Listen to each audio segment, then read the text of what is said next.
Viewers, हम पढ़ रहे हैं कक्षा 10वीं गणित की प्रश्नावली 1.3 का प्रश्न नंबर 3। सिद्ध कीजिए कि निम्नलिखित संख्याएं अपरिमेय है। तो यहाँ पर भी हमें अपरिमेय संख्याएं हैं यह सिद्ध करना है। इसके पहले जो प्रश्न नंबर 1 और 2 था उसमें भी हमने यही सिद्ध किया था, तो इसी प्रकार से इसको भी हल करना है। तो इसमें जो पहला प्रश्न दे रखा वह है 1/√2। तो इसे हल करेंगे तो हम सबसे पहले लिखेंगे 1/√2 और इसे हमें सिद्ध करना कि अपरिमेय संख्या है।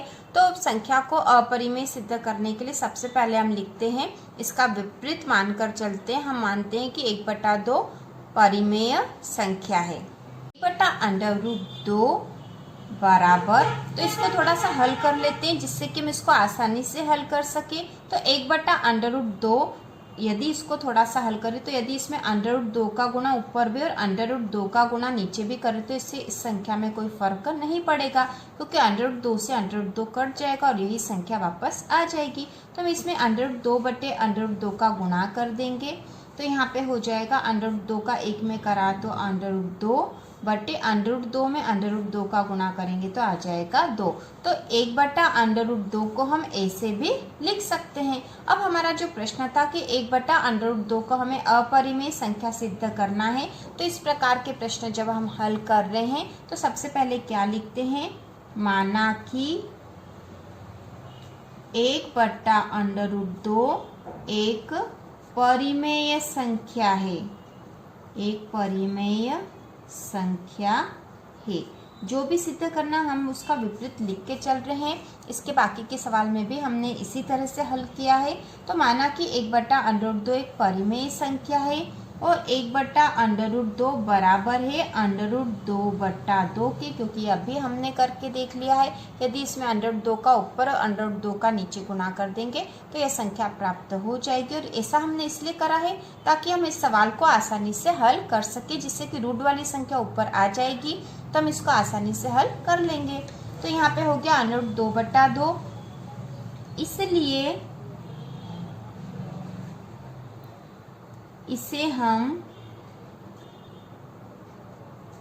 P/Q के रूप में लिख सकते हैं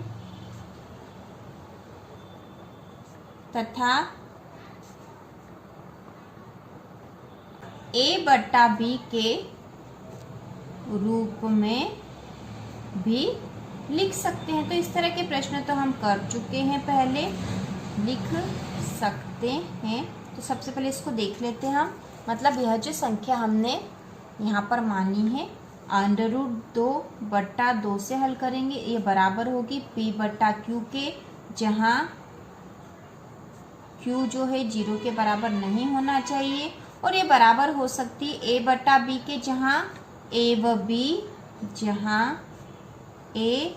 A/B सह अभाज्य संख्याएं हैं, जहाँ A/B सह अभाज्य संख्याएं हैं।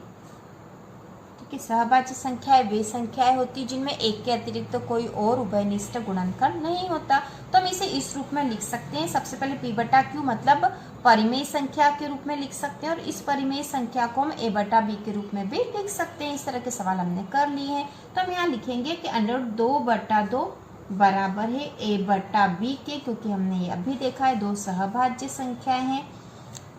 तो अब इसका क्रॉस मल्टीप्लाई कर लेते हैं। तो √2 का B में गुणा करेंगे तो ये हो जाएगा √2B बराबर 2 का A में गुणा होगा तो ये हो जाएगा 2A।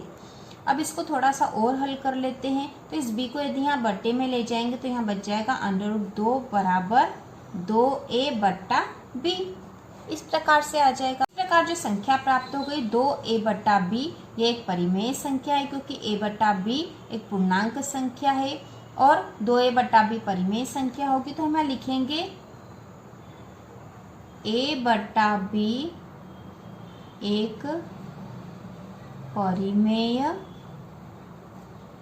संख्या है, इसलिए 2A/B भी एक परिमेय संख्या होगी। 2a/b भी परिमेय संख्या होगी, क्योंकि a/b भी परिमेय संख्या है। तो यदि ये परिमेय संख्या होती तो √2 भी एक परिमेय संख्या बन जाएगी। लेकिन हमें पता है कि √2 तो एक अपरिमेय संख्या है, इसको हम पहले ही सिद्ध कर चुके हैं कि √2 एक अपरिमेय संख्या है। तो हम आगे लिखेंगे, इससे √2 भी एक परिमेय संख्या होगी, क्योंकि ये परिमेय संख्या के बराबर हो रही तो यह भी एक परिमेय संख्या हो जाएगी। लेकिन इससे इस तथ्य का विरोध होता है कि √2 एक अपरिमेय संख्या है। √2 एक अपरिमेय संख्या है, और यह हम पहले ही सिद्ध कर चुके हैं कि √2 एक अपरिमेय संख्या है। इस प्रकार हमारी कल्पना त्रुटिपूर्ण है। क्या त्रुटिपूर्ण है? हमने क्या कल्पना करी थी? हमने मान लिया था कि माना कि 1/√2 एक परिमेय संख्या, और यदि परिमेय संख्या हम बताते हैं तो इससे √2 भी एक परिमेय संख्या सिद्ध हो रही है। लेकिन हमें तो पता है कि √2 एक परिमेय संख्या नहीं है, और यह तथ्य है, हमने सिद्ध भी करा था पहले सवाल में कि √2 तो एक अपरिमेय संख्या है। तो इस प्रकार हमारी कल्पना त्रुटिपूर्ण है। इससे सिद्ध होता है कि 1/√2 एक अपरिमेय संख्या है, तो इस प्रकार हम यह सिद्ध कर देंगे कि 1/√2 एक अपरिमेय संख्या है। तो इसी प्रकार के और वीडियो देखने के लिए और कक्षा 10वीं की संपूर्ण तैयारी के लिए चैनल को सब्सक्राइब कीजिए।